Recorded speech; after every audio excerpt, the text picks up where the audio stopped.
What's up mga idol? Kumusta kayo? Welcome to my YouTube channel again. So ngayong hapon mga idol, so dito alas 4 na ng hapon, alas 5 na ng hapon mga idol. So kaya ganito yung suot ko, doble-doble kasi nga nakikita nyo yung paligid, covered with snow.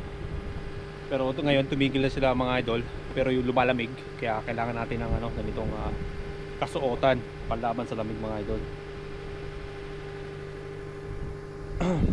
So ngayon na mga idol na hapon, so kanina kakauwi lang natin. So may problema na naman sa idol, problema na naman sa farm. So kailangan ko na namang pumunta ngayon doon, pero nakagawa na ako ng schedule ngayon. Kailangan ko na namang baguhin dahil sa mga nag-aalaga tayo ng mga buhay na hayop. Kaya syempre parang sa tao din kailangan din ng maintenance. Minsan nagkakasakit, minsan may nagkakaramdam ng kakaiba. So kaya ganito nangyayari pagka ganito yung weather. Siguro sa weather na din, kasama din ng weather, kaya ganito. Pero ang hirap mga idol. Nagpapahinga na sana tayo mga idol. Ngayon babalik na naman tayo sa farm. So napapansin nyo mga idol, yan, ito ang farm idol sa Canada. Nakatira kami dito sa sa gilid ng farm. So napapalibutan tayo mga idol ng farm.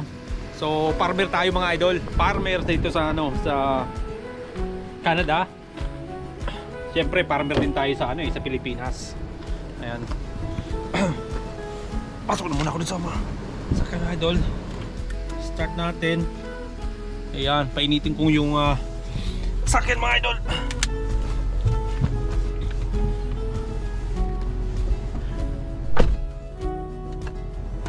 Ayan, nailaw tayo mga idol para medyo maliwanag.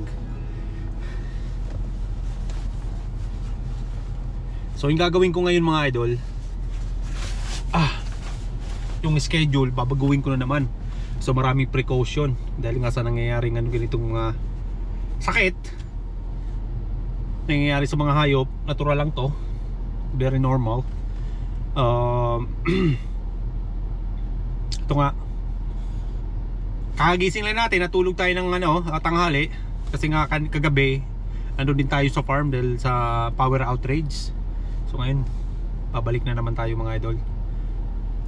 So ganito talaga yung farming dito sa sa Canada mga idol. Yung mga gustong mag-apply ng farming, kung mayroon kayong mga chance na pumunta dito mga idol sa sa Canada, napaka-in-demand ng farming business dito sa Canada mga idol. Kaya wag niyo nang patagalin yung mga kung mayroon kayong opportunity na makapunta dito, sikapin niyo ng mga idol. Wag niyo nang patagalin kasi yung sa yung sa agri-pilot pathway, so magtatapos na sila mga idol ngayong darating na 2025. So last na tong 2025, in-extend na lang to mga idol yung pathway na to. Ayun mga idol, so da-drive na muna ako. Lalagay lang ako ng seat belt para safety tayo, hindi tayo mahuli ng pulis.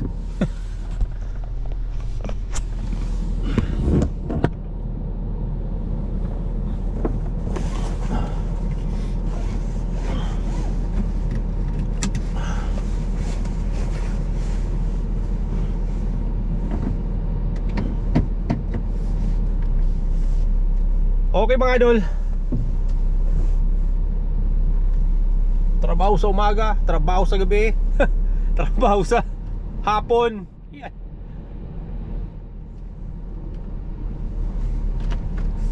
So yung trabaho ko mga idol, parang na to 24/7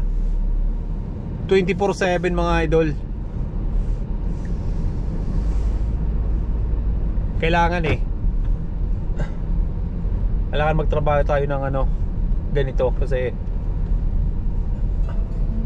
ganito yung pinili kong trabaho mga idol. Saka gusto ko rin yung trabaho ganito mga idol.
Ayan mga idol, medyo malapit na tayo. Kung nakikita nyo yung video ko dun sa kabila na yon, isang ano rin yon, farm din yon.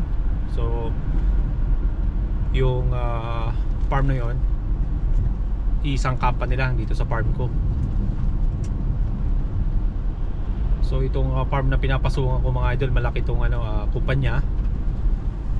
Dati nasa around 30 to 35 branches. Ngayon yung iba medyo nagganon na nga, nagsarado din yung iba. Pero marami pa rin. Kalakto dito sa amin sa town namin. So yung town kasi namin dito mga idol, hindi naman kalakihang town.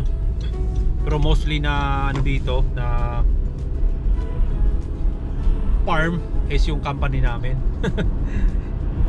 Nakapalibot dito sa sa town na to. And then around London meron din kami mga idol. Yung London 30 minutes from my area or from my city.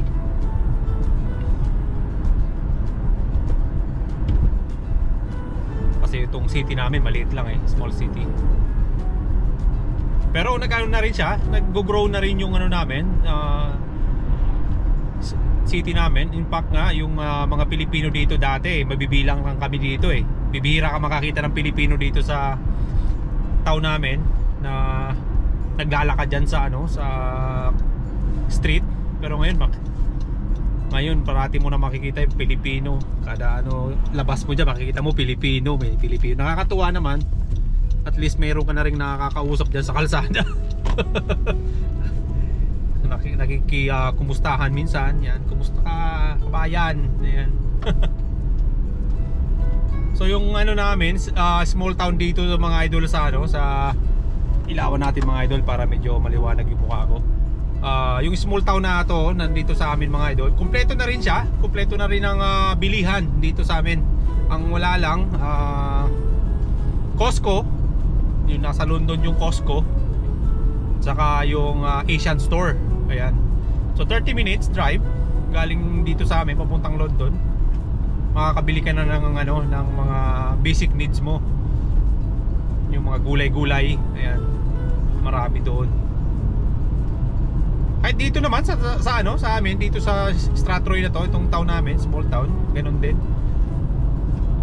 Siyempre, hindi mo makakain dito yung iba mga Canadian food talaga dito usually. Pero doon sa Asian store makakapili ka talaga ng kinakain mo sa Pilipinas. Doon meron doon. Ayan mga idol, so malapit na ako dito sa farm ko.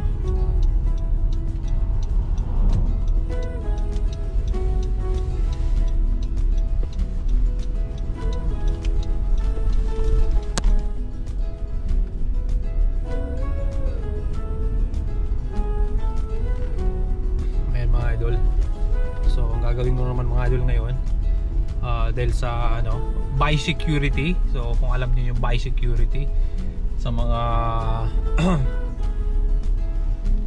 farming, ayan, ito mga idol yung biosecurity. Kailangan mo maligo ng maligo. So when you go inside, you have to shower, and then when you come out, you have to shower again. Ganun mga idol dito kahigpit yung biosecurity. Kasi nga inalagaan nga natin buhay na hayop, diba?